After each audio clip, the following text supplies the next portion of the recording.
এই 100 দিনের কর্মসূচির মধ্যে এই সরকারের প্রথম উচিত এই নির্বাচন বানচাল করার জন্য বা বিলম্বিত করার জন্য যেসব অ্যাডভাইজাররা তৎপর ছিলেন তাদেরকে চিহ্নিত করে জনগণের সামনে তাদের মুখোশ উন্মোচন করা, এটা প্রথম কাজ। গণতান্ত্রিক প্রক্রিয়া যারা বাধা সৃষ্টি করেছে তাদেরকে জনগণের সামনে চিহ্নিত করা এই সরকারের প্রথম কাজ। এই কাজটা সরকারের প্রথম করা উচিত।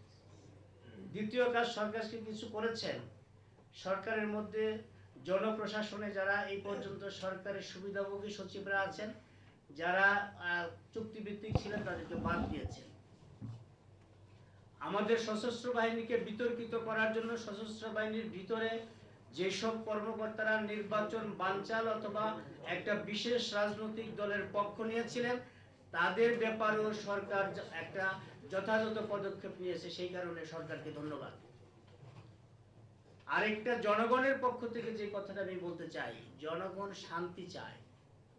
জনগণ চায় তাদেরকে কেউ ধমক দিবে না, তাদের কাছে কেউ চাঁদা চাবে না।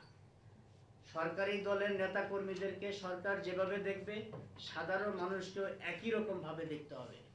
সে কারণে এই সরকার প্রধান, তিনি একজন সেক্টর কমান্ডারের সন্তান, তিনি 3 বারের প্রধানমন্ত্রীর সন্তান। তার উচিত হবে তার দলের সকল নেতা কর্মীদেরকে কঠোরভাবে নিয়ন্ত্রণ করা, কারণ কোনো নেতা কর্মীর কারণে যেন তার নিজের ইমেজ নষ্ট না হয়।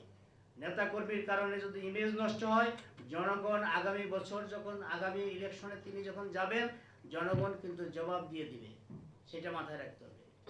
দ্বিতীয় কাজটা করতে হবে, আমাদের অন্তর্বর্তী সরকার অনেক ঢাক ঢোল পিটিয়ে একটা বিদেশিদের নিয়ে একটা বিনিয়োগ সম্মেলন করেছিলেন। সেই বিনিয়োগ সম্মেলনে রিটার্ন আসছিল 0।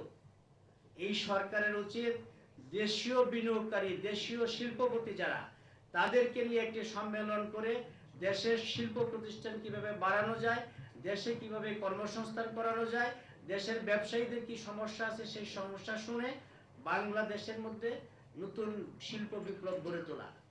আপনি দেখেন আমাদের 24-এর আন্দোলন হয়েছিল বৈষম্য মুক্ত চাকরির দাবিতে। সেই চাকরির দাবিতে বিগত সরকার যে সর্বনাশটা করেছেন, যারা একটা চাকরির দাবিতে আন্দোলন করেছেন তাদেরকে মন্ত্রী বানিয়ে দিয়েছেন, প্রত্যাশার চেয়ে অনেক বেশি পেয়েছে। তো প্রত্যাশার চেয়ে বেশি পাওয়ার ফলে স্বাভাবিক যে সংস্কৃতি বাংলাদেশের, স্বাভাবিক যে উত্থান পতন, সেটা কিন্তু হয় নাই। এখন তারা একজন বড় বড় নেতা, এই জায়গাটা সর্বনাশ করে দিয়ে গেছে। আমাদের কর্মসংস্থান তৈরি করতে হবে। সর্বশেষ আমার মূল্যায়ন যেটা, বাংলাদেশের মানুষ আমরা দেখেছি, আমার টাকা আপনার টাকা কষ্টের টাকা আমরা ব্যাংকে রেখেছি। আমরা সাধারণ মানুষ, সেই কষ্টের টাকা বহু মানুষ লুট করে নিয়ে গেছে। 5টা ব্যাংক শেষ করে দিয়েছে।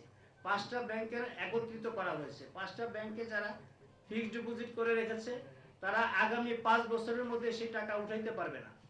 সবচেয়ে বেশি মূল্যের যে টাকাটা উঠাইতে পারবে সেটা 2 লাখ টাকা, কিন্তু যার 5 কোটি 10 কোটি টাকা আছে, যে বিভিন্ন সময়ে কষ্টার্জিত টাকা যা ফিক্সড ডিপোজিট করেছিল তার টাকা সে উঠাইতে পারবে না। সে কারণে আমরা জনগণ আমাদের যে সঞ্চয়ের টাকা আমরা যে ব্যাংকে রাখি অথবা যে আর্থিক প্রতিষ্ঠানে রাখি, আমরা যেন আমাদের টাকা গার্জিয়ান হিসাবে সেই ব্যাংকে রাখতে পারি, সেই টাকা যেন কেউ মেরে দিতে না পারে, সেই গ্যারান্টিটা দেওয়া। সাধারণ মানুষ যেন সবকিছুতে নিরাপদ থাকে, শান্তিতে থাকে এবং সাধারণ মানুষের মত প্রকাশের স্বাধীনতা যেন থাকে। আর বাংলাদেশ থেকে যেন মব নামক কালচারটা চিরদিনের জন্য বন্ধ হয়ে যায়। কোনো অপমান অপদস্থ যাতে কারো হতে না হয়, কোনো ছাত্র দ্বারা যেন কোনো শিক্ষক অপমানিত না হয়, সেই প্রত্যাশা জনগণ রাখে। আমি মনে করি যে এইটুক যদি আমার একজন দেশের নাগরিক হিসাবে এইটুক করতে পারলে দেশের মানুষের কাছে সরকারের ইমেজ ভালো হবে, সুন্দর হবে। আমাকে সময় দেওয়ার জন্য এবং আপনারা যারা শুনছেন আমাকে কষ্ট করে শোনার জন্য আপনাদের সবাইকে ধন্যবাদ।